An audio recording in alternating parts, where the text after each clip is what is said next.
Hello বন্ধুরা, আমি মৈনাক চলে এলাম নতুন একটা ভিডিওতে। আজকে এই ভিডিওতে কথা বলবো একটা গুরুত্বপূর্ণ ব্যাপার নিয়ে। তার আগে ছোট্ট অনুরোধ করব, চ্যানেলে প্রথমবার হয়ে থাকলে চ্যানেলটাকে সাবস্ক্রাইব করে দিও। তোমাদের যদি ভিডিওটা ভালো লাগে ভিডিওতে একটা লাইক করো, কমেন্ট করো।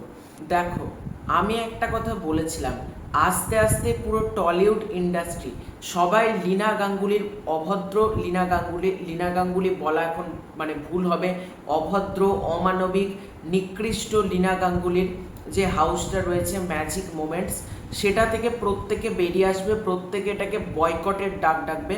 সেটাই ঘটতে চলেছে। তোমরা অলরেডি প্রত্যেকে জানো যে এই প্রোডাকশন হাউস ম্যাজিক মোমেন্টস তাদের আন্ডারে হচ্ছিল ভোলে বাবা পার করেগা।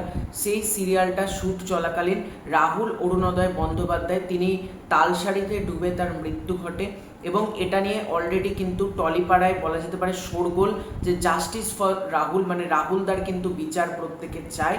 এবার সেখান থেকে ভোলে বাবা পার করেগাতে কিন্তু অম্বরীশ ভট্টাচার্য অভিনয় করতেন এবং অম্বরীশ ভট্টাচার্যকে আমার একটা স্যালুট জানাতে ইচ্ছা করছে। উনি যে এত বড় একটা ডিসিশন নিলেন, উনি কিন্তু ম্যাজিক মোমেন্টসের আন্ডারে আর কিন্তু কখনোই কাজ করবেন না। তাকে কিন্তু প্রোডাকশন হাউসকে অম্বরীশ ভট্টাচার্য কিন্তু চিঠিও পর্যন্ত দিয়েছেন। অম্বরীশ ভট্টাচার্যর আমি ইন্টারভিউগুলো দেখলাম, তো অম্বরীশ দা যে কথাগুলো বলছেন এতটা ইমোশনাল লাগলো না। আমি বেশ কয়েকটা ইন্টারভিউ দেখলাম যে অম্বরীশ দা বলছে যে রাহুল জানতো না যে রবিবার দিনই তার মৃত্যুদিন। সকালবেলা আমাকে ডাকলো, ডেকে বললো যে আসো আমার রুমে, ভালো চা খাওয়াবো। তারপর আমরা 2:45 পর্যন্ত কাজ করি, শুটিং করি।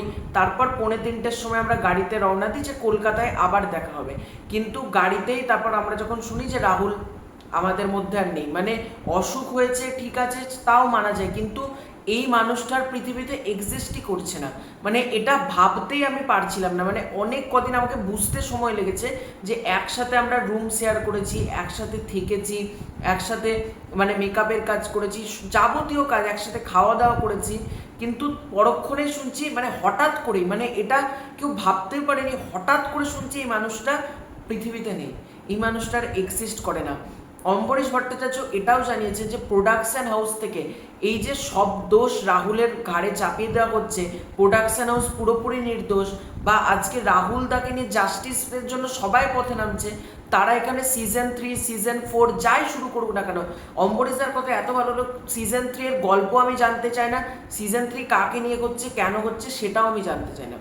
অম্বরীশদা কিন্তু ওখানে সাফ জানিয়ে দিয়েছে, মানে আমার জানার কোনো ইচ্ছে নেই, তারা শুটিং স্টার্ট করে দিয়েছি অলরেডি, এটা অম্বরীশদা বলছে। তো অম্বরীশদা যেটা জানালেন, ইন্টারভিউ থেকে যেটা জানতে পারলাম, তিনি কিন্তু আর বলা যেতে পারে এই production house magic moments pictures তাদের আন্ডারে কিন্তু আর অম্বরীশবাবু কখনোই কিন্তু কাজ করবেন না।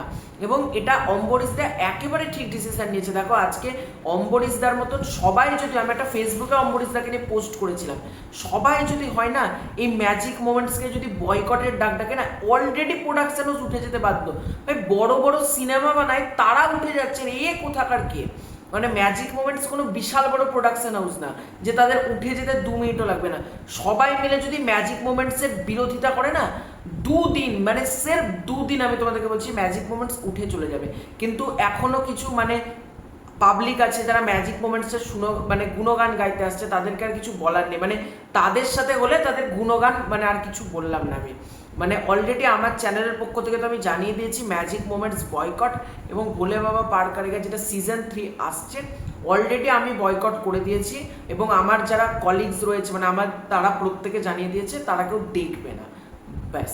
এবং অম্বরীশদার এই ডিসিশনটাকে, এই সাহসী সিদ্ধান্তটাকে সত্যিই কুর্নিশ জানাতে হয়। মানে উনি এত বড় একটা সিদ্ধান্ত নিলেন, যেখানে আজকে সবাই মেরুদণ্ড বিক্রি করে দিতে ব্যস্ত, সেখানে এই মানুষটা কিন্তু সৎ, ভালো মানসিকতা এবং মেরুদণ্ড স্ট্রেট রেখে এগিয়ে যাওয়ার যে প্রচেষ্টা, সেটা কিন্তু তিনি আবারও প্রমাণ করলেন। তো তোমাদের এই পুরো ব্যাপারটাকে কেন্দ্র করে কি মতামত কমেন্ট করে জানিও। খুব শীঘ্র দেখা হচ্ছে নতুন কোনো ভিডিওতে, ততক্ষণের জন্য বাই বাই।